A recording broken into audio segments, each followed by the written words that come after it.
Welcome future ITM, आप लोगों का बहुत स्वागत है एक नई वीडियो में। इस वीडियो की शुरुआत में मैं आपको बता दूं, इससे पहले हम first order and first degree की ऑर्डिनरी डिफरेंशियल इक्वेशन की एक फॉर्म की बात कर चुके हैं। अब जो दूसरी स्टैंडर्ड फॉर्म थी, जो मैंने आपको पहली भी वीडियो में बताई थी, वो थी ये वाली। ठीक है, अब इस स्टैंडर्ड फॉर्म के बारे में हमें थोड़ा सा डिस्कशन करना है। अब कुछ लोगों को पता होगा, कुछ को नहीं पता कि ये एक स्पेशल फॉर्म होती है differential equation, special differential equation होती है। इसका नाम होता है फैफियन डिफरेंशियल इक्वेशन। ठीक है, तो इसके ऊपर मैंने एक शॉर्ट वीडियो भी बनाई है, तो जिनको जल्दी समझना है तो वो शॉर्ट वीडियो भी जाके देख सकते हैं, लिंक डिस्क्रिप्शन में मिल जाएगा आपको। फैफियन डिफरेंशियल इक्वेशन क्या होती है? एक स्पेशल टाइप की डिफरेंशियल इक्वेशन होती है ये, जिसका एक्सप्रेशन ना कुछ इस फॉर्म का होता है। वो फॉर्म है summation I is equals to 1 to n। हम लेते हैं, समीशन के अंदर चलते हैं, और एफ आईज हमारे पास फंक्शंस होते हैं, मतलब f1 से fn तक फंक्शन होंगे, और ये n वेरिएबल्स के फंक्शन होंगे। इनटू मल्टीप्लाई में आता है D of X I is equals to 0। अब जो ये एफ आईज है ना, ये हमारे या तो सारे वेरिएबल्स के फंक्शंस बनेंगे, मतलब x1 से xn तक सारे ये लेके चलेंगे, और या फिर इनमें से कुछ एक भी सपोज कर सकते हैं। जैसे कि मैं आपको लेके दिखाऊंगी 2 वेरिएबल्स के फंक्शन या 3 वेरिएबल्स के फंक्शन। आप हायर वेरिएबल्स की भी बात कर सकते हो, बट हम यहाँ पे सिर्फ 2 और 3 वेरिएबल्स की बात करेंगे। ठीक है, तो मैंने लिख दिया कि F i's are the function of some और all of the n variables, right. तो मैं सपोज कर लेती हूँ i is equals to 1 to 2, मतलब आई की वैल्यू मैंने समीशन के अंदर 1 से लेके 2 तक सपोज कर ली। ठीक है, तो एक्सप्रेशन क्या बन जाएगा? अब एक्सप्रेशन बनाने से पहले ना मैं थोड़ा सा इजी कर देती हूँ। x1 को मैं सपोज कर लेती हूँ x, और x2 को सपोज कर लेती हूँ y। ये थोड़ा सा समझने में इजी हो जाएगा, राइट। तो मैंने अब समीशन की फॉर्म में जब इसको पुट करूँगी तो बनेगा i is equals to 1 to 2 F I and x1 x2 और d ऑफ एक्स आई बराबर 0। ठीक है, अब उसके बाद हम इस समीशन को ना ओपन कर लेते हैं, तो ओपन करके हो गया f1 x1 x2 dx1 plus में f2 x1 x2 dx2 बराबर 0। अब मैं कंसीडर कर लेती हूँ जो f1 फंक्शन है, इसको ले लेते हैं कुछ m फंक्शन, और क्योंकि मैंने x1 को x लिया हुआ है, y1 x2 को y लिया हुआ है, तो ये वाली वैल्यूज़ मैं यूज़ कर सकती हूँ। यहाँ पे f2 को ले लेते हैं n। मैं इसको एक बार लिख के दिखा देती हूँ कि मैंने f1 को सपोज़ किया m और f2 को सपोज़ किया है n। तो ये देखो, ये होगी ऊपर वाली इक्वेशन, तो इसको बोलते हैं फैफियन डिफरेंशियल इक्वेशन इन 2 वेरिएबल्स। ठीक है, तो ये कोई सिंपल सी फॉर्म नहीं है। It is not an ordinary differential equation. Ordinary मतलब simple ordinary differential equation, right. ये एक फैफियन डिफरेंशियल इक्वेशन है 2 वेरिएबल्स में। अगर मैं सपोज करूँ 3 वेरिएबल, ठीक है, तो 3 वेरिएबल मैंने सपोज कर लिया, आई की वैल्यू 1 से 3 तक ले ली, तो समीशन बन गया आई। समीशन लेने से पहले x1 x2 x3 को हम सपोज कर लेते हैं x y z। थोड़ा सा ना इजी अंडरस्टैंडिंग के लिए लिया है, वैसे आप लो ना लो कोई फ़र्क नहीं पड़ेगा। तो summation I is equals to 1 to 3 F i's x1 x2 x3 d x i बराबर में 0। ठीक है, अब इसको ओपन कर लेते हैं, तो हो जाएगा f1 x1 x2 x3 dx1 plus में f2 x1 x2 x3 dx2 plus में f3 x1 x2 x3 dx3 is equals to 0। ठीक है, अब f1 को मैं सपोज कर लेती हूँ p, x1 x2 x3 मैंने ऑलरेडी मान रखे हैं, f2 को ले लेती हूँ q और f3 को ले लेती हूँ r। ठीक है, x1 x2 x3 मैंने ऑलरेडी ले रखे हैं x y z के बराबर, तो सब्स्टिट्यूट करूँगी जब मैं तो आएगा p x y z dx plus में q x y z dy and plus में r x y z dz is equals to 0. So this is an Pfaffian differential equation in 3 variables. ठीक है, तो हमारे पास फैफियन डिफरेंशियल इक्वेशन हमें समझ आ गया। n variables की भी हो सकती है, 2 वेरिएबल्स में भी हो सकती है, 3 वेरिएबल्स में भी हो सकती है। तो जो 2 वेरिएबल्स में है वो एक स्पेशल एग्जांपल है फैफियन डिफरेंशियल इक्वेशन का। मैं यहाँ पे लिख देती हूँ, कई बच्चों को नहीं पता होगा, तो उनके लिए बहुत इंपॉर्टेंट इन्फॉर्मेशन है। So this is an example of Pfaffian differential equation. It is not an simple differential equation. ठीक है, ये सिंपल फर्स्ट ऑर्डर की डिफरेंशियल इक्वेशन नहीं है, ये एक स्पेशल एग्जांपल है फैफियन डिफरेंशियल इक्वेशन का ऑफ 2 वेरिएबल्स। ठीक है, अब ये समझ आने के बाद फैफियन डिफरेंशियल इक्वेशन के बारे में आपको पता चल गया। अब जो इक्वेशन हम पढ़ते हैं M D x plus N D Y, इसकी एग्जैक्टनेस के बारे में पढ़ लेते हैं। एक वर्ड आता है एग्जैक्ट डिफरेंशियल इक्वेशन क्या होती है, राइट। तो एग्जैक्ट डिफरेंशियल इक्वेशन क्या होती है पहले वो देख लेते हैं, उसके बाद आगे मतलब सॉल्यूशंस पे जाएंगे। तो एग्जैक्ट डिफरेंशियल इक्वेशन क्या होती है हमारे पास? अगर हमें इक्वेशन गिवन हो यही, हम इसी स्पेशल फॉर्म के बारे में भी पढ़ रहे हैं। तो अगर इक्वेशन हमें इसी टाइप की दे रखी हो, मतलब mdx plus ndy is equals to 0, अगर इक्वेशन हमें ये दे रखी हो तो इस इक्वेशन को एग्जैक्ट कब बोलेंगे। अब देखो आपके दिमाग में ये बात आ रही होगी कि जो हमने पहली फॉर्म की थी उसकी एग्जैक्टनेस की बात क्यों नहीं की थी।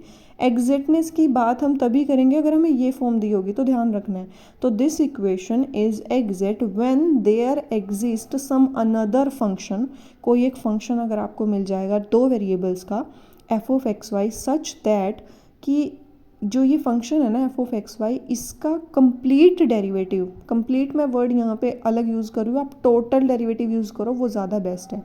तो टोटल डेरिवेटिव जो है वो इक्वल अगर हो जाएगा इस इक्वेशन के M D x plus N D Y, मतलब एक equation M D x plus N D Y आपको दे रखी है, अगर उसको आप किसी फंक्शन के टोटल डेरिवेटिव के फॉर्म में अगर रिप्रेजेंट कर पाए तो वो क्या हो जाएगा, एग्जैक्ट डिफरेंशियल इक्वेशन हो जाएगा। इसको अगर मैं पार्शियल की फॉर्म में लिखूँ, क्योंकि दो वेरिएबल्स का दे रखा है, तो मैं इसको लिख सकती हूँ curl F by curl x D x plus curl F by curl Y D Y, right. तो अगर कोई भी मेरे को फंक्शन ऐसा मिल गया जिसका टोटल डेरिवेटिव इस इक्वेशन के बराबर है, तो ये हो जाएगी एग्जैक्ट डिफरेंशियल इक्वेशन। ठीक है, आई होप आपको डेफिनेशन समझ आई हो। अब इसका मैं एग्जाम्पल लेके आपको समझा देती हूँ, क्योंकि डेफिनेशन से उतना क्लियर नहीं हो पाता है ना। तो एग्जाम्पल ले लेते हैं। एग्जाम्पल के लिए मैंने कंसीडर कर लिया एक डिफरेंशियल इक्वेशन जो कि है एक्स डी वाई प्लस में वाई डी एक्स बराबर 0। ठीक है, एक्स डी वाई प्लस में वाई डी एक्स बराबर 0, ये मैंने क्या एग्जैक्ट डिफरेंशियल इक्वेशन जो है, नहीं सॉरी एग्जैक्ट अभी नहीं बोलूँगी, अभी सिर्फ डिफरेंशियल इक्वेशन है। तो इसको देखो मैं क्या लिख सकती हूँ, D of x Y is equals to 0 लिख सकती हूँ। अब ये कैसे लिखा, इसके लिए आपको डिफरेंशिएशन का एक फॉर्मूला याद होना चाहिए जब हम प्रोडक्ट करते हैं, है ना।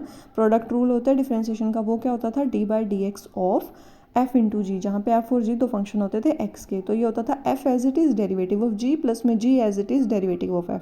बट वहाँ पे ना एफ और जी जो है दोनों एक्स के फंक्शन होते थे, यहाँ पे दो वेरिएबल्स दे रखे हैं एक्स एंड वाई, तो मैं टोटल डेरिवेटिव ले लेती हूँ एक्स और वाई का। क्या होगा, पहले x as it is derivative of y plus में y as it is derivative of x. तो मतलब डी ऑफ एक्स वाई जो है वो मैं लिख सकती हूँ X D Y plus Y D X के बराबर।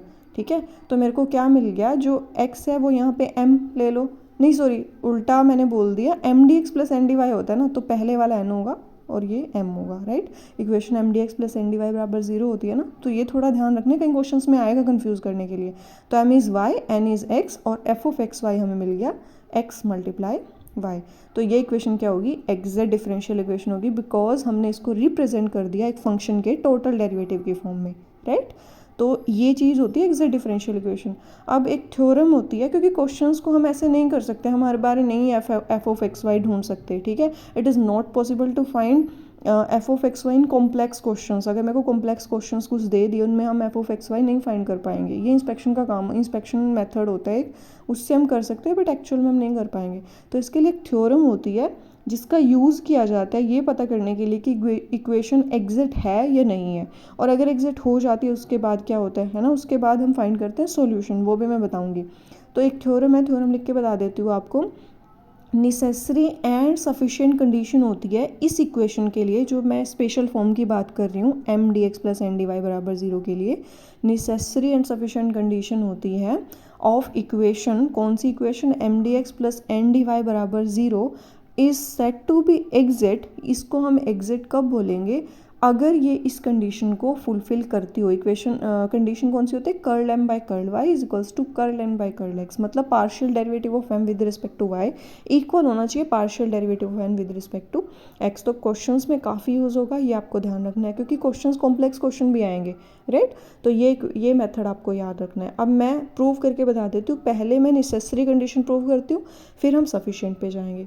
तो नेसेसरी कंडीशन के लिए मेरे को क्या करना पड़ेगा, नेसेसरी कंडीशन के लिए आई हैव टू सपोज कि M D x plus N D Y exit है, और मेरे को प्रूव क्या करना है, curl M by curl Y is equals to curl N by curl X. ठीक है, तो प्रूव के लिए मेरे पास कंडीशन है जो हमें दिखानी है वो है ये, और जो मेरे को लेके चलना है वो लेके चलना है कि एग्जिट है नेसेसरी के अंदर। ठीक है, तो मैंने एग्जिट इसको मान लिया, एग्जिट की डेफिनेशन लगाओ। अभी अभी डेफिनेशन की थी ना, एग्जिट की डेफिनेशन क्या होती है कि वहाँ पे एक फंक्शन मिल जाता है जिसका टोटल डेरिवेटिव इस इक्वेशन के बराबर होता है। तो मैंने कंसीडर कर लिया एक फंक्शन, ठीक है, हमने कंसीडर कर लिया एक function F of x Y जिसका टोटल डेरिवेटिव जो है वो इस फंक्शन के इस इक्वेशन के बराबर है। ठीक है, तो ये मैं लिख लेती हूँ एक बारी। अब देखो ये तो मैंने सपोज कर लिया, अब मेरे को प्रूव क्या करना है, curl M by curl Y is equals to curl N by curl X. ठीक है, उसके लिए मेरे को पार्शियल डेरिवेटिव चाहिए होंगे ना, तो मैं इसको ना पार्शियल डेरिवेटिव्स की फॉर्म में तोड़ के लिख लेती हूँ टोटल डेरिवेटिव को। तो ये मैंने लिख लिया, क्योंकि दो वेरिएबल्स में फंक्शन एक्स एंड वाई तो पार्शियल तो होंगे। ठीक है, तो ये क्वेश्चन आ गया। अब करो कंपेयर दोनों साइड। ठीक है, कंपेयर करेंगे तो dx के कोफिशिएंट्स को कंपेयर करेंगे, curl F by curl x M आ जाएगा। dy के कोफिशिएंट्स को कंपेयर करेंगे तो n is equals to curl F by curl y हो जाएगा। अब देखो फॉर्मेशन ऑफ डिफरेंशियल इक्वेशन, जिसने वीडियो नहीं देखी वो जाके वीडियो देखो, उसमें मैंने बताया था कि जब भी हमें पार्शियल या ऑर्डिनरी डिफरेंशियल इक्वेशन की फॉर्मेशन करनी होती है तो जो अननोन फंक्शन होता है ना उसको रिमूव करना पड़ता है। यहाँ पे अननोन फंक्शन एफ है तो एफ को रिमूव करना पड़ेगा। एफ को कैसे रिमूव कर सकते हैं, m की तो पार्शियल डेरिवेटिव कर दो विद रिस्पेक्ट टू y और n का पार्शियल डेरिवेटिव कर दो with respect to x, because जो curl y and curl x जो ये टोटल डेरिवेटिव होता है ना, सॉरी टोटल नहीं पार्शियल डेरिवेटिव होता है, कर्ल y कर्ल x और कर्ल x कर्ल y दोनों बराबर होते हैं। ठीक है, तो ये दोनों बराबर हो गए, इसका मतलब क्या आ गया, curl m by curl y is equals to curl n by curl x। हमारे पास यहाँ से एक इक्वेशन एग्जैक्ट इक्वेशन आ गई है। सॉरी अभी एग्जैक्ट नहीं बोलूँगी, अभी मैं बोलूँगी कि हमने ये कंडीशन जो है वो दिखा दी है। ठीक है, नेसेसरी हो गया प्रूव। अब मैं सफिशिएंट की बात करती हूँ। सफिशिएंट के लिए क्या करना पड़ेगा, जो फंक्शन था वो फाइंड करके दिखाना पड़ेगा, ये दिखाना पड़ेगा कि जो डेरिवेटिव है फंक्शन का वो M D x plus N D Y के बराबर है, और लेके चलना पड़ेगा curl M by curl Y is equals to curl N by curl X है। ये मेरे को गिवन है, और प्रूव क्या करना है, जो ये derivative of F of x y आ रहा था M D x plus N D Y के बराबर। ठीक है, तो we have to prove that. अब मेरे को जो इसके लिए ना मैं एक फंक्शन सपोज कर लेती हूँ, एक unknown function G of x Y. ठीक है, ये मैं अनदर फंक्शन जो है वो सपोज कर रही हूँ।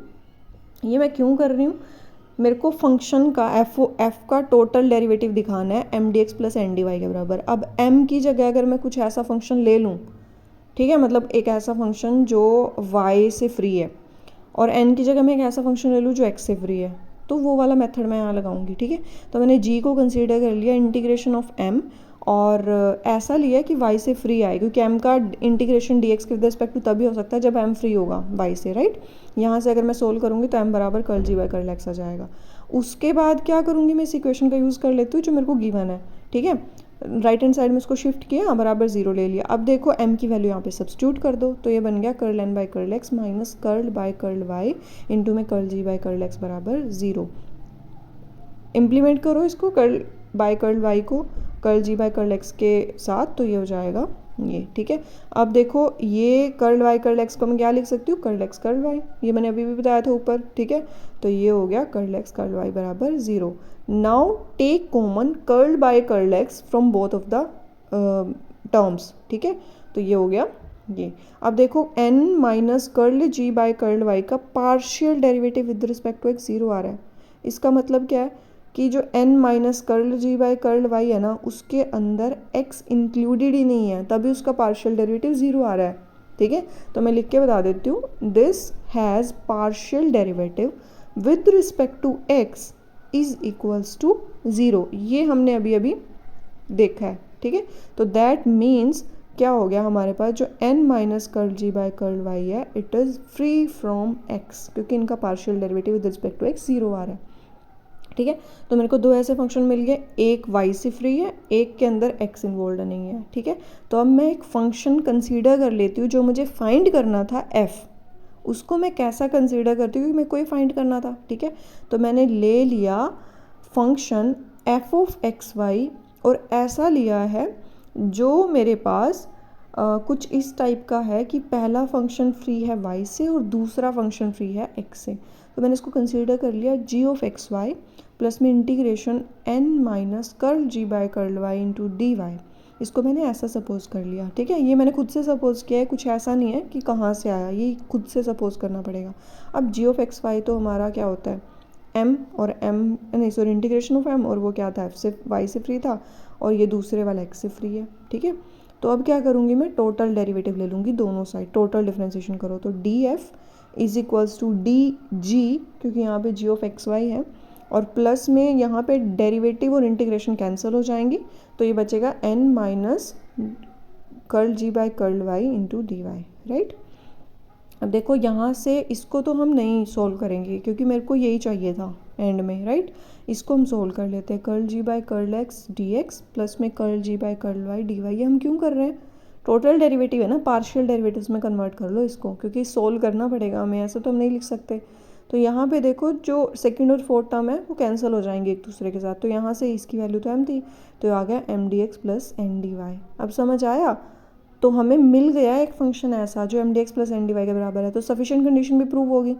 तो मतलब क्या हो गया? नेसेसरी एंड सफिशिएंट कंडीशन दोनों प्रूव होगी। तो मतलब एग्जिट तब बनेंगे अगर curl M by curl Y equals to curl N by curl X होता है। ये क्वेश्चंस में आप यूज़ कर लेना, ठीक है। अब इससे ना मैं आपको सॉल्यूशन बता देती हूँ। देखो सॉल्यूशन जो है वो ये integration of M D X के बराबर है जी, है ना। तो सॉल्यूशन हम कुछ इस टाइप से यहीं से बना लो। एफ एक्स वाई जो है वो इस टाइप के बनेगा, एम डी एक्स और वाई जो है वो ट्रीट किया जाएगा एज एन कॉन्स्टेंट, ठीक है, क्योंकि वो वाई से फ्री है। फिर प्लस में देखो एक ऐसा फंक्शन है जो एक्स से फ्री है, तो यहाँ पे ना जी कोई ऐसा फंक्शन नहीं मानेंगे, वो हम ले लेंगे सीधा एन। और एन जो है वो एक ऐसा फंक्शन है जिसके अंदर एक्स की टर्म्स इन्वॉल्व नहीं है, ठीक है। ये ना आप यहाँ से याद रख सकते हो कि जो मतलब इसी टाइप का कुछ हमारे पास सॉल्यूशन आता है। मैं बताऊंगी प्रॉपर सॉल्यूशन लिख के भी, बट सॉल्यूशन यहीं से बनता है। ये होता है एन के अंदर टर्म्स नहीं आएंगी एक्स वाली, क्योंकि हमने ऊपर एक ऐसा फंक्शन बनाया था जो एक्स से फ्री था, राइट। तो ये हमारे पास सॉल्यूशन होता है। इसको एक बार दोबारा से मैं बता दूंगी प्रॉपर कि कैसे बनता है। यहाँ तक आई होप आपको समझ आ गया होगा, ठीक है। तो थ्योरम जो थी वो हमारी यहाँ पे प्रूव हो चुकी है, लेकिन उससे पहले क्या, उसके बाद मैं बता देती हूँ वर्किंग रूल क्या होते हैं। मतलब अगर आपको कोई ऐसी इक्वेशन दे रखी हो M D x plus N D Y बराबर 0, उसको सोल्व करने के क्या तरीके होते हैं। तो सॉल्यूशन के लिए आपको क्या करना पड़ेगा? m का इंटीग्रेशन करना है y को ट्रीट करके एज एन कॉन्स्टेंट। फिर सेकंड आपको करना है n की इंटीग्रेशन, बट n के अंदर आपको टर्म्स नहीं लेनी है x वाली, ठीक है। Terms in n not containing x, और उसका डेरिवेटिव कर देना है with respect to y plus ये आपका आ जाएगा। उसके बाद जो कंप्लीट सॉल्यूशन बनेगा ना वो क्या बनेगा? वो आपका बनेगा इन दोनों को मर्ज कर दो, इन दोनों को ऐड कर दो, ठीक है। तो जब इन दोनों को ऐड करेंगे तो वो हमारे पास सॉल्यूशन हो जाएगा, ठीक है। ऐड करके और इज इक्वल्स टू में कांस्टेंट ऑफ इंटीग्रेशन ले लेना, ठीक है। इन दोनों को ऐड करने के बाद इक्वल में लेना पड़ेगा एक कांस्टेंट ऑफ इंटीग्रेशन, ठीक है। तो ये हमारे पास सॉल्यूशन होता है। तो मैं प्रॉपर सॉल्यूशन लिख के बता देती हूँ। सॉल्यूशन बनेगा integration of M D x plus में यहाँ पे y कांस्टेंट ट्रीट करना ज़रूरी है, ये ज़रूर बात याद रखना, प्लस में integration of terms in n not containing x D Y बराबर c। तो ये सॉल्यूशन होता है एक एग्जिट डिफरेंशियल इक्वेशन का। पर एग्जिट कैसा पता करेंगे? थ्योरम लगा के। जो थ्योरम क्या थी? Curl m by curl y is equals to curl n by curl x, ठीक है। तो एग्जिट होना ज़रूरी है, तभी ये सॉल्यूशन हम फाइंड कर पाएंगे। अगर इक्वेशन एग्जिट नहीं दे रखी, उसके लिए कुछ और मेथड्स होते हैं जो हम बाद में डिस्कस करेंगे, ठीक है। तो थ्योरम हमारी हो गई। थ्योरम क्या कहती थी कि इस इक्वेशन के लिए एग्जिट होने के लिए curl M by curl Y curl N by curl x के बराबर होना चाहिए। तो क्वेश्चंस में इसको चेक कर लेना, तभी एग्जिट बनेगी और तभी आप ये सॉल्यूशंस वाला मेथड लगा पाओगे, ठीक है। अगर इक्वेशन आपकी एग्जिट नहीं दे रखी तो उसके लिए कुछ अलग से मेथड्स हैं जो मैं इस वीडियो में नहीं डिस्कस करके बताने वाली आपको, क्योंकि वीडियो थोड़ा ज़्यादा लंबी हो जाएगी, ठीक है। तो अगर इक्वेशन एग्जिट नहीं है उसके लिए एक सेपरेट वीडियो मैं आपके लिए ले आऊँगी, जिसमें हम इंटीग्रेशन फैक्टर नाम की टर्म के बारे में बात करेंगे और किस टाइप से हम उनको फाइंड कर सकते हैं वो सारे, ठीक है। नेक्स्ट वीडियो वही है, तो तब तक के लिए आपको वेट करना पड़ेगा। इसके बाद जो एग्जिट डिफरेंशियल इक्वेशन आपको समझ आ गई, इसके बाद जो लीनियर और इक्वेशन रिड्यूस टू लीनियर बचा हुआ था ना, मैं उसके बारे में आपको बता देती हूँ, ठीक है। जो पहली फॉर्म हम कर रहे थे जिसके 4 सॉल्यूशंस के बाद बारे में हम डिस्कस कर चुके थे, ठीक है, जिसमें हमने क्या था? Variable separable form, equation reduced variable separable, homogeneous और इक्वेशन रिड्यूस्ड होमोजीनियस। अब जो नेक्स्ट मेथड है वो है linear differential equation. Linear differential equation कौन सी डिफरेंशियल इक्वेशन होती है? तो एक डिफरेंशियल इक्वेशन जिसको हम इस फॉर्म में लिख पाएँ, d Y by D x plus में P Y is equals to Q, तो वो इक्वेशन होती है लीनियर डिफरेंशियल इक्वेशन, ठीक है। यहाँ पे हम फर्स्ट डिग्री की बात कर रहे हैं, लीनियर तो हायर ऑर्डर की भी होती है, बट हम फर्स्ट डिग्री की बात कर रहे हैं। यहाँ पे पी और क्यू दोनों के 2 फंक्शन होने चाहिए, खाली एक्स के, वाई का नामो निशान नहीं होना चाहिए पी और क्यू के अंदर, ठीक है। ये स्पेशल बात है। ये तो हमारे पास हो गया एक टाइप, जो D Y by D x plus P Y बराबर की हुई, ये हो गया फर्स्ट टाइप। अब इसी के अंदर सेकंड टाइप की इक्वेशन भी हो सकती है, वो होती है d x by d Y plus में P x is equals to Q. यहाँ पे पी और क्यू होने चाहिए फंक्शंस ऑफ वाई ओनली, ठीक है, function of Y only, X का नामो निशान नहीं होना चाहिए इन दोनों के अंदर, ठीक है। अब इसके बारे में पढ़ लेते हैं, वर्किंग रूल्स क्या हैं इसको सोल्व करने के या इनको इसका सॉल्यूशन फाइंड करने के। तो सबसे पहला तो ये जो मैंने स्टैंडर्ड फॉर्म दिया इस फॉर्म में कन्वर्ट करो। अगर नहीं क्वेश्चन कन्वर्टेड है इस फॉर्म में तो you have to convert into standard form, ठीक है, तो आपको करना पड़ेगा। सेकंड, अगर हो जाए उसके बाद एक टर्म निकालनी होती है इंटीग्रेशन फैक्टर, और वो इंटीग्रेशन फैक्टर जो है ना वो आपको मेरी नेक्स्ट वीडियो में जो आने वाली है उसमें समझ आएगा। तो अभी के लिए सिर्फ ये सपोज कर लो कि इंटीग्रेशन फैक्टर एक कुछ होता है वर्किंग रूल में, इसको फाइंड करना पड़ेगा, ठीक है। शॉर्ट फॉर्म होती है इसकी IF, ठीक है। इसको सोल्व करने का तरीका होता है एक्सपोनेंशियल की पावर में लेते हैं हम इंटीग्रेशन ऑफ P dx, ठीक है। अगर मेरे को पहली फॉर्म की इक्वेशन दे रही है, अगर दूसरी फॉर्म की है तो P dy हो जाएगा, ये ध्यान रखना है, ठीक है। उसके बाद ये फाइंड कर लोगे, थर्ड स्टेप के अंदर सॉल्यूशन निकालोगे, तो सॉल्यूशन बनेगा y मल्टीप्लाई में integration factor is equals to q multiply में integration factor with respect to dx जो है हम डेरिवेटिव करेंगे और साथ में आ जाएगा कॉन्स्टेंट ऑफ इंटीग्रेशन, ठीक है। तो ये हमारे पास सॉल्यूशन फाइंड करने का तरीका होता है अगर हमें इक्वेशन दे रखी हो linear differential equation of first type. अगर यही इक्वेशन सेकंड टाइप की दे रखी हो तब हमारे पास इंटीग्रेशन फैक्टर जो है वो बन जाएगा। पहले तो यही करना है, इस फॉर्म में कन्वर्ट करो, फिर करना है इंटीग्रेशन फैक्टर। इंटीग्रेशन फैक्टर बनेगा e raise to the power integration of p dy, ठीक है, ये ध्यान रखना। और सॉल्यूशन बन जाएगा x multiply integration factor is equals to q multiply integration factor dy plus में c, ठीक है। तो ये आपका सॉल्यूशन हो जाता है दूसरे टाइप की डिफरेंशियल इक्वेशन का, ठीक है। तो आई होप आपको ये ठीक लगा होगा, समझ आया होगा। अब हम कर लेते हैं नेक्स्ट मेथड जो था equation reducible to linear differential equation, ठीक है। टेंशन ना लो, हम लोग एग्जाम्पल्स के थ्रू भी समझेंगे, बट मैं वो लास्ट में आपको एग्जाम्पल्स कराऊंगी। कुछ बच्चों को जो है ना सिर्फ फॉर्म्स याद रखनी होती है, तो इसीलिए मैं एग्जाम्पल्स अभी नहीं करा रही, ठीक है। तो equation reducible to linear form जो है वो, इसका स्टैंडर्ड फॉर्म क्या होता है, वो होता है f dash Y D Y by D x plus में p f of y is equals to q। यहाँ पे देखो जो f ऑफ y p की मल्टीप्लाई में ना उसी का derivative dy by D X की मल्टीप्लाई में होना चाहिए, ठीक है। तो ये यहाँ पे ज़रूरी चीज़ है, ये आपको ध्यान रखना है। अगर कोई भी आपको ऐसी इक्वेशन दिखे तो उसको आप रिड्यूस कर सकते हो लीनियर फॉर्म में, बट अगर ऐसी ना हो तो हम नहीं कर सकते रिड्यूस, ठीक है। तो ये स्पेसिफिक कंडीशन है। तो इसके लिए वर्किंग रूल मैं बता देती हूँ। पहला तो इसी फॉर्म में कन्वर्ट करो, ठीक है। फिर हम कर लेते हैं f ऑफ y को कुछ सब्सटीट्यूट, मैं v सब्सटीट्यूट कर लेती हूँ। डेरिवेटिव करेंगे तो dv बाई डी एक्स इसके बराबर आ जाएगा, सब्सटीट्यूट कर दो वैल्यू वापस, तो ये हो जाएगा dv by D x plus में pv बराबर q। बन गई लीनियर फॉर्म। और फिर वही वाले मेथड्स लगाओ सेम जो लीनियर के अंदर हमने लगाए थे कि इंटीग्रेशन फैक्टर निकालो, सॉल्यूशन निकालो, वही सब, ठीक है। ये हम ऐसे करेंगे। अब इसके बाद ना मेरे पास एक और स्पेशल टाइप की फॉर्म होती है, उसको हम बोलते हैं बर्नौलीज़ इक्वेशन, ठीक है। बर्नौलीज़ इक्वेशन वैसे मैंने इसका पहले भी मतलब आपको बताने की कोशिश की है, पर ये आज ब्रीफ में कर लेंगे। बर्नौलीज़ इक्वेशन जो है वो किस फॉर्म की होती है, ये लीनियर डिफरेंशियल इक्वेशन की एक स्पेशल फॉर्म होती है, ठीक है। बस यहाँ पे फ़र्क क्या है, देखो लीनियर के अंदर क्यू की मल्टीप्लाई में 1 था, कुछ नहीं था, 1 था। यहाँ पे ना y की पावर n मल्टीप्लाई में है, वही सेम है p और q जो है फंक्शन ऑफ x अलोन लेने हैं, ठीक है। मतलब बस यहाँ पे इतना फ़र्क है, q के साथ 1 की जगह y की पावर n मल्टीप्लाई में, ठीक है। तो अब क्या करना है, पहले स्टेप के अंदर जो y की पावर n मल्टीप्लाई में होती है ना उसको पूरी इक्वेशन के साथ डिवाइड कर दो, मतलब q हमें अकेला चाहिए, ठीक है। तो मैंने किया, यहाँ पे y की पावर 1 माइनस n हो गया, क्योंकि y बाय y की पावर n 1 माइनस n बनेगी। अब 1 माइनस n की जो मतलब y की पावर आ रही है उसको कुछ सब्सटीट्यूट कर दो, ठीक है। डेरिवेटिव करेंगे तो डेरिवेटिव करेंगे क्या हो जाएगा, 1 माइनस n आएगा ना, 1 माइनस n y की power 1 minus n minus 1 into में dy बाई डी एक्स आएगा और इज इक्वल्स टू में dv बाई डी एक्स आएगा, ठीक है। तो ये बन गया मेरे पास 1 माइनस n y की power minus n dy by D X is equals to dv by D X. अब ये वैल्यू सब्सटीट्यूट कर दो, बस 1 माइनस n को मेरे को राइट हैंड साइड में लेके जाना पड़ेगा, तो ये बन जाएगा 1 by 1 minus n dv by D x plus में pv is equals to q। अब ये लीनियर फॉर्म बन रही है क्योंकि 1 माइनस n जो है ना ये कांस्टेंट क्वांटिटी है, ठीक है। तो इसका कोई ज़्यादा असर नहीं पड़ेगा, बट अगर इसको आपको p और q के मल्टीप्लाई में करना तो आप कर लो, dv by D x plus p into 1 minus n v is equals to q into 1 minus n, ठीक है। अब यहाँ पे देखो इसको लीनियर बन गई है, इसको हम सोल्व कर सकते हैं लीनियर वाले मेथड से, ठीक है। इंटीग्रेशन फैक्टर यहाँ पे अगर मैं बनाऊँगी तो इंटीग्रेशन फैक्टर मेरा कुछ ऐसा बनेगा, एक्सपोनेंशियल की पावर में p के साथ जो है ना 1 - n आ जाएगा, सिर्फ इतना फ़र्क आएगा, बाकी वही है, ठीक है, इंटू में dx। ये आप इंटीग्रेशन फैक्टर निकाल लेना, फिर सॉल्यूशन निकाल लेना लीनियर की तरह ही सेम, ठीक है।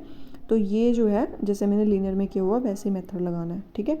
तो ये होती है बर्नौलीज इक्वेशन, ठीक है। अब एक चीज़ ना, बर्नौलीज इक्वेशन के बाद मैं आपको एग्जांपल्स के थ्रू जो है वो करा देती हूँ, जितने भी क्वेश्चंस में, जितने भी मैंने मेथड्स डिस्कस किए उन सब का एक एक क्वेश्चन बता देती हूँ ताकि थोड़ा आपको क्लियर हो। बट क्वेश्चंस करने से पहले इसकी एक दो बातें और बता दूँ कि n जो है ना यहाँ पे हमारा वो 1 से बड़ा लेना है हमेशा। n की वैल्यू 0 नहीं हो सकती, n की वैल्यू 1 नहीं हो सकती, ये ध्यान रखना है। n की वैल्यू हमारे पास होगी 2, 3, 4 ऐसे, ठीक है, मतलब कुछ भी, बट 1 से बड़ी होनी चाहिए, 1 और 0 नहीं लेना, ठीक है। तभी उसको बर्नौलीज इक्वेशन बोलते हैं और तभी उस मेथड से सोल्व कर सकते हैं, ठीक है। तो ये आपको ध्यान रखना है। और इसका जो दूसरा फॉर्म होता है वो होता है dx/dy प्लस में px बराबर qx की पावर n। इसको फिर वही सोल्व करना है, x की पावर n से पूरी इक्वेशन को डिवाइड करके, x की पावर 1 - n को v पुट करके, ठीक है। सिमिलर मेथड से करना है, बट ये दूसरी फॉर्म होती है इसकी, ठीक है। अब इसके क्वेश्चंस बता देती हूँ। वैसे तो मैं इसको सेपरेट वीडियो में कराने वाली थी, बट फिर अभी करा देती हूँ। तो पहला जो एग्जांपल ले रही हूँ मैं, वो ले रही हूँ मैं mdx plus n dy equals to 0 के लिए, जहाँ पे इक्वेशन को एग्जैक्ट दिखाना है और उसके बाद उसका सोल्यूशन फाइंड करना है, ठीक है। तो मैंने इक्वेशन ले ली ये। अब इसको मैं अगर mdx plus n dy equals to 0 से कंपेयर करूँगी तो m क्या मिल जाएगा मेरे को, m मिल जाएगा जो dx के मल्टीप्लाई में है, और n मिल जाएगा मेरे को जो dy के मल्टीप्लाई में है, ठीक है। टाइप 1 की मैं अभी आपको बता रही हूँ। तो m मेरे पास हो गया पहली टर्म dx के मल्टीप्लिकेशन में जो है, और n जो है वो dy के मल्टीप्लिकेशन में। एग्जिट कब होती है, एग्जिट होगी जब curl m by curl y और curl n by curl x दोनों बराबर होंगे। ये तो पता है, ये मैं बता चुकी हूँ, ठीक है। तो यहाँ पे curl m by curl y हम फाइंड कर लेते हैं। x स्क्वायर का 0 डेरिवेटिव हो गया, यहाँ पे हो गया 4y और ये हो गया 4x, ठीक है, माइनस 4x माइनस 4y। अब curl n by curl x निकालेंगे तो y का 0 और इसका हो जाएगा 4x और 4y और इसका हो जाएगा 4x, ठीक है। तो ये हो गया माइनस 4x माइनस 4y, दोनों इक्वल है, तो मतलब इक्वेशन कैसी है, एग्जैक्ट इक्वेशन है, ठीक है। Equation is exact differential equation. और अगर एग्जैक्ट डिफरेंशियल इक्वेशन है तो सॉल्यूशन क्या था, एक बार मैं रिवाइज ही करा देती हूँ कि सॉल्यूशन क्या था एग्जैक्ट डिफरेंशियल इक्वेशन जब भी हमने की थी। एक तो मेथड यही था कि टोटल डेरिवेटिव फंक्शन का दिखा दो, ठीक है। बट अगर टोटल डेरिवेटिव आप ना दिखा पाओ तो उसके लिए था तरीका ये सोल्व करने का, अगर एग्जैक्ट बन जाती है तो वो था mdx treating y as constant plus integration of n but terms in n not containing x n dy is equals to c। लिख के बता देती हूँ दोबारा, integration of m treating y as an constant, ठीक है, mdx प्लस में terms in n not containing x और साथ में आएगा dy और इज इक्वल्स टू में आएगा इंटीग्रेशन ऑफ कॉन्स्टेंट, ठीक है। तो ये हमारा सॉल्यूशन होता था। अब देखो m की वैल्यू आप यहाँ सब्स्टिट्यूट करो। m हमारे पास क्या था, क्वेश्चन के अंदर जो m था वो मैं लेके चल रही थी। अच्छा एक बात और ध्यान रखनी है, m के अंदर y को कॉन्स्टेंट ट्रीट करना है, राइट। तो बता ही देती हूँ, देखो m था ये x square minus 4xy minus 2y square, मैं यहाँ पे सब्स्टिट्यूट कर रही हूँ, ठीक है। तो सब्स्टिट्यूट करो इसको, ये बनेगा x square minus 4xy minus 2y square into में dx, ठीक है, प्लस में terms in n not containing x। x ना तो ये कंटेन कर रही सेकंड टर्म ना थर्ड टर्म, सिर्फ पहली टर्म के अंदर y है जो x नहीं कंटेन कर रहा, तो ये बनेगा y स्क्वायर dy बराबर c, ठीक है। अब देखो y को कांस्टेंट की तरह ट्रीट करना है तो इंटीग्रेशन हो जाएगी x स्क्वायर dx, माइनस में यहाँ 4y को कॉमन बाहर निकाल लेंगे इंटीग्रेशन से क्योंकि कांस्टेंट है, और 2y स्क्वायर को बाहर ले लेंगे तो 1 इंटू dx प्लस में integration of y square dy बराबर c। अब इंटीग्रेशन कर लो, आप सोल्व करेंगे तो x की power 3/3 minus 4y x square by 2 minus में 2y स्क्वायर और x आएगा मल्टीप्लाई में प्लस में y की power 3/3 is equals to c। So this is the required solution for the given differential equation which was exact differential equation, ठीक है। अब मेरे पास टाइप सेकंड की बात कर लेती हूँ जो था लीनियर डिफरेंशियल इक्वेशन। तो लीनियर डिफरेंशियल इक्वेशन के लिए भी मैं एक एग्जांपल कंसीडर कर लेती हूँ जिसकी हेल्प से आपको जो लीनियर डिफरेंशियल इक्वेशन है उसका सोल्यूशन समझने में आसानी होगी। तो मैंने ले लिया x कोस y, सॉरी ये वाला क्वेश्चन जो है ना ये मैंने दूसरे टाइप का ले लिया। आप इक्वेशन लो ये 1 plus X square D Y by D x plus 2xy minus 4x square बराबर 0। अब देखो इस इक्वेशन के अंदर ना आपको जो फॉर्म होती है वो होती है D Y by D x plus P Y is equals to Q, ठीक है। क्यू फंक्शन ऑफ एक्स होता है, यहाँ पे y के साथ मल्टीप्लाई में p होगा, ठीक है, सिंपल सी बात है। और क्यू जो होता है वो राइट हैंड साइड में होता है कि दोनों के दो जो है एक्स के फंक्शन होने चाहिए। तो आप 4x² को राइट हैंड साइड में शिफ्ट कर दो, ठीक है। तो ये बन गया 2xy बराबर 4x²। अब dy/dx के जो कोफिशिएंट होता है वो 1 होता है, तो मेरे को पूरी इक्वेशन को 1 + x² के साथ डिवाइड करना पड़ेगा, ठीक है। तो डिवाइड करके मेरे पास जो इक्वेशन बनी है वो बन गई ये। अब इसको अगर मैं स्टैंडर्ड फॉर्म के साथ कंपेयर करूँ तो जो p आएगा वो ये आ जाएगा और q आएगा ये आ जाएगा, इसके साथ कंपेयर करके, ठीक है। तो यहाँ पे मैं लिख देती हूँ कंपेयर किया मैंने, कभी ना समझ आए। तो p की वैल्यू आ गई, q की वैल्यू आ गई। अब इंटीग्रेशन फैक्टर निकाल लेते हैं, जो कि क्या होता था e⁻∫ p dx। तो 2x/1 + x² × dx। इसकी इंटीग्रेशन कैसे सोल्व करेंगे, 1 + x² को कुछ सब्सटीट्यूट कर दो, लाइक t, डेरिवेटिव किया ये आ गया, तो ये बन गया e⁻dt/t। 1/t की इंटीग्रेशन log t होती है। अब एक्सपोनेंशियल log कैंसिल हो जाएंगे, तो ये बन जाएगा t की वैल्यू 1 + x² थी। इंटीग्रेशन फैक्टर आ गया। सॉल्यूशन क्या होता था, सॉल्यूशन होता था y × integration factor is equals to integration of q × integration factor and dx plus में c। वैल्यू सब्सटीट्यूट करो, y × में 1 + x² आ जाएगा इज इक्वल्स टू q की वैल्यू थी 4x² / 1 + x² और मल्टीप्लाई में 1 + x² इंटू में dx प्लस c। अब दोनों 1 + x² will cancel with each other, तो यहाँ पे आ गया y × 1 + x² is equals to ये बन गया 4x² का इंटीग्रेशन, तो ये बन गया 4x की बार 3/3 + c। तो होल इक्वेशन में लिख के बता देती हूँ एक बारी, हमारे पास ये बना है। तो this is the required solution of given linear differential equation, ठीक है। अगर आपके पास इससे कॉम्प्लेक्स क्वेश्चन है तो आप मेरे को या तो पिन कर देना या कमेंट में मतलब वो बता सकते हो, ठीक है, ताकि मैं आपको सॉल्यूशन जो है ना वो प्रोवाइड करा सकूँ। और अगर किसी को मेल पे सॉल्यूशन चाहिए तो मैं आपको मेल आईडी भी प्रोवाइड, वैसे मैंने करा रखी है मेल आईडी प्रोवाइड, तो आप उस मेल आईडी पे भी आप मेरे को क्वेश्चन भेज सकते हो, कोई कॉम्प्लेक्स क्वेश्चन हो अगर, ठीक है। तो नेक्स्ट हम कर लेते हैं बर्नौलीज़ इक्वेशन का एग्जाम्पल। मैंने लिख दिया एग्जाम्पल। अब फॉर्म होती है हमारे पास ये, ठीक है। तो यहाँ पे देखो मेरे को dy/dx का कोफिशिएंट 1 चाहिए, तो पूरी इक्वेशन से आप x को डिवाइड कर दो, ठीक है। अब देखो इस इक्वेशन के अंदर ना y की पावर n आपको साफ पता चल रहा है n2 है, ठीक है। n यहाँ पे 2 पता चल रहा है, तो मतलब क्वेश्चन बर्नौलीज़ का ही है, आप सोल्व कर सकते हो, ठीक है। p आपको मिल गया, q आपको मिल गया। तो क्या होता था, आप जो y² है उसको आप डिवाइड कर देते थे पूरी इक्वेशन के अंदर, मतलब y की पावर n को, ठीक है। तो हमारे पास डिवाइड करके प्रॉपर q जो है वो अभी विदाउट y जो है वो हमें मिल गया, ठीक है। तो 1/y को हम v पुट कर देंगे, ठीक है। उसके बाद सोल्व करके आ जाएगा, माइनस को आप दूसरी साइड शिफ्ट कराओ, तो 1/y² dy/dx की जगह आ गया -dv/dx प्लस में v/x is equals to log x/x। अब इक्वेशन जो है वो एग्जैक्ट फॉर्म लीनियर फॉर्म में कन्वर्ट हो गई है, जहाँ पे जो नेगेटिव है उसको आप कर सकते हो, सोल्व कर सकते हो, ठीक है। p जो है वहाँ पे हो जाएगा 1 -1/x, q हो जाएगा -log x/x। अब यहाँ पे ना p1 और q1 मान लो, क्योंकि p q आप ऑलरेडी ले चुके हो सेपरेट फॉर्म, ठीक है।